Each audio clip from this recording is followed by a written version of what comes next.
What's going on? My day-to-day people. Got my people with me, huh? Got my people with me. Once again, another day to bless the Lord. Another day to serve the Lord. Love each other, right? Take care of one another.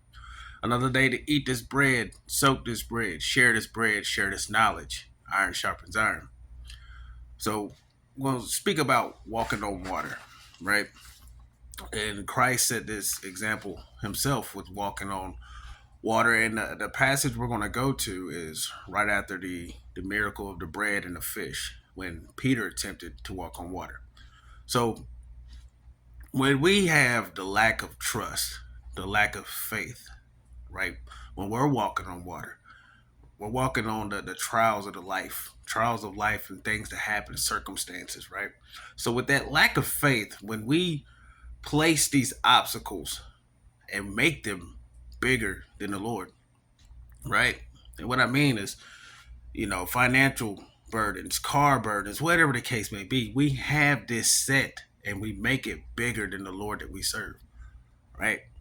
It's the focus and standpoint of where our weary and weariness come from. That's walking on water, walking on this life with Christ. And if we remember, whenever Peter, as we're going to read, went down into the water, immediately Jesus helped him up.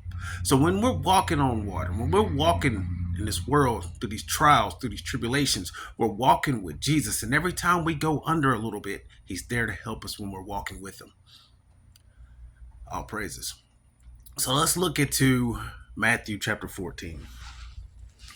We're going to go Matthew chapter 14, 23 to 33. 23. And when he had sent the multitude away, he went up into a mountain apart to pray. And when the evening was come, he was there alone.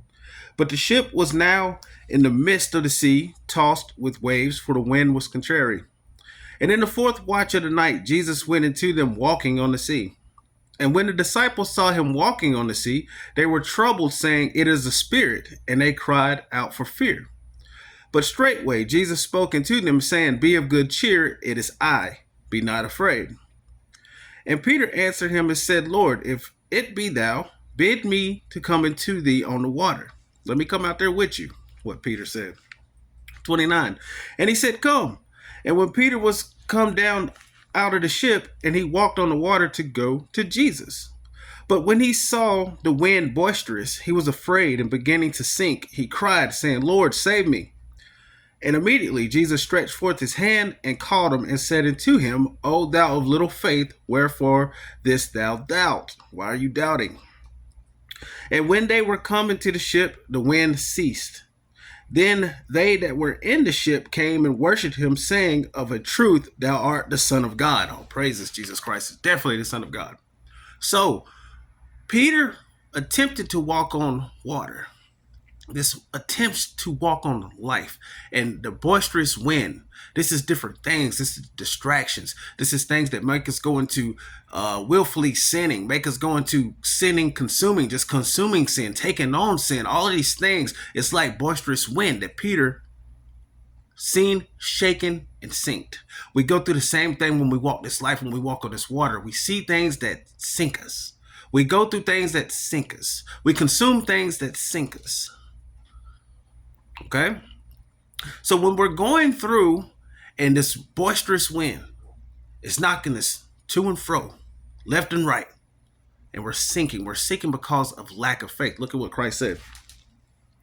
Christ said, "Thou of little faith, wherefore this thou doubt?" So it's the little faith, it's the lack of faith.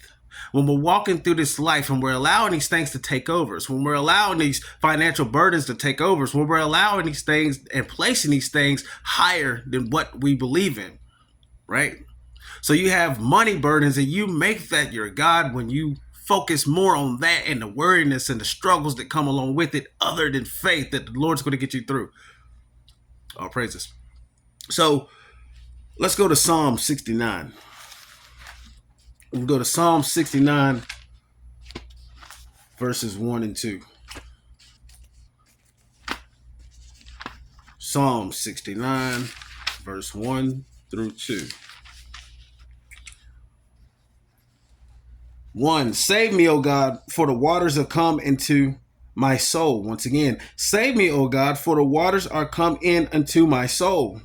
2, I sink in the deep mire where there is no standing. I am come into deep waters where the floods overflow me. Once again, at 2, I sink in the deep mire where there is no standing. I am come into deep waters where the floods overflow me. Mire, that's the weariness. That's the weariness. Times is hard. Times has always been hard, right? Especially when you're a follower of Christ. So we're like pilgrims. We come through this land, we pick up knowledge, and then we leave. There's another place for us. This is not some place that we're just going to stick our feet into the ground and be like, you know what, we're going to be here forever. No, the Lord has another place for us because this place is too sinful.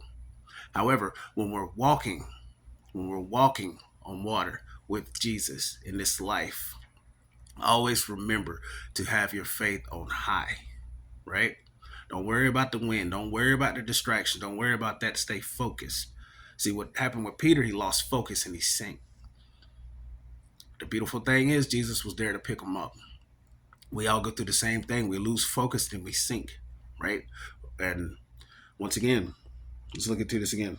Number 2, I sink in a deep mire where there is no standing. I am come into deep waters where the floods overflow me. Remember, the weariness. Now, the floods that he's speaking about, where the floods overflow me, is speaking about armies, right? He's talking about armies. This is King David. He's talking about the armies that's going to overtake him because of his weariness, because of his lack of faith. He's placing the fear of being taken over, excuse me, being taken over. He's placing that fear higher than his faith that he has in the Lord at this particular instance. Now, that's not saying that we're humans, right?